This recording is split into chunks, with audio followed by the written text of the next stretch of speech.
समर्थपणे त्यांनी त्या दुष्काळाला तोंड दिलं व सर्व प्रश्नांना यशस्वीपणे उत्तरं देऊन ते दुष्काळाला हरित क्रांतीमध्ये रूपांतर केलं।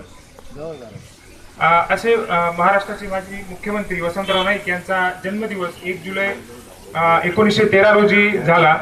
त्यांचा जन्मदिवस आपण कृषी दिन म्हणून साजरा करतो। तर प्रथमतः आम्ही या बदलत्या काळानुसार परिस्थितीला तोंड देत व अत्यंत प्रतिकूल परिस्थितीत आगेकूच करणाऱ्या शेतकरी बांधवांना प्रथमतः आम्ही कृषी दिनाच्या हार्दिक शुभेच्छा देतो। यानंतर संपूर्ण ग्रामपंचायत आलेले प्रमुख पाहुणे त्यांना या कृषी दिनाच्या हार्दिक शुभेच्छा। हा संपूर्ण आठवडाच पर्यावरण तर कृषी विकास आणि पर्यावरणाच्या संबंधित म्हणून साजरा केला जातो।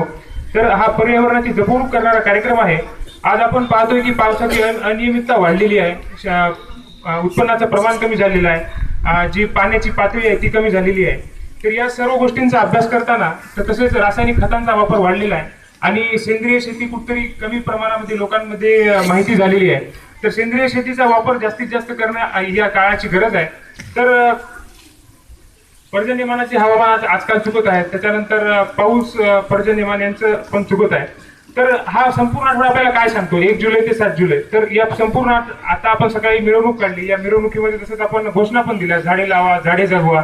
त्या घोषणांचा अर्थ असा होता की एक सामाजिक पातळीवर एक लोकांच्या मनामध्ये एक पर्यावरणाविषयी जागरूकता निर्माण करणं हे आपलं आद्य कर्तव्य होतं आमच्या विद्यार्थ्यांचं। आम्ही सर्व कृषी महाविद्यालय खंडाळे या कॉलेजला रिप्रेझेंट करतो।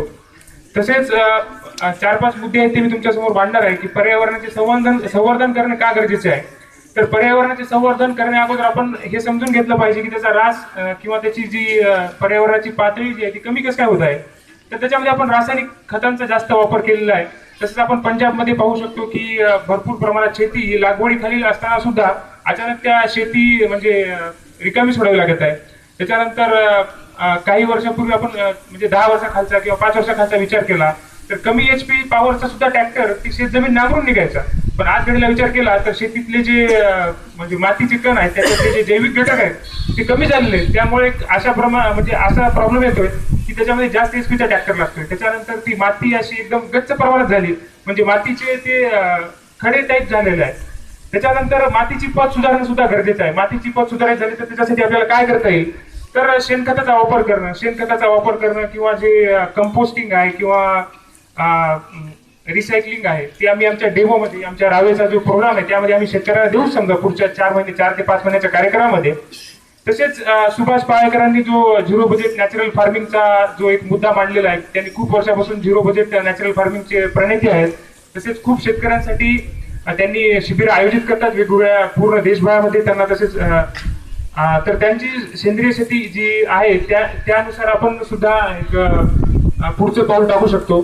त्यानंतर सौर ऊर्जेचा वापर आहे, सौर ऊर्जेचा वापर किंवा बायोगॅसचा वापर हे का करावा, कारण आजच्या घडीला विचार केला तर ग्लोबल वॉर्मिंगचं प्रमाण वाढत आहे। ग्लोबल वॉर्मिंग म्हणजे कसं सांगता येईल की आज पूर्ण पृथ्वीचं तापमान वाढत आहे, त्या वाढत्या तापमानाबरोबर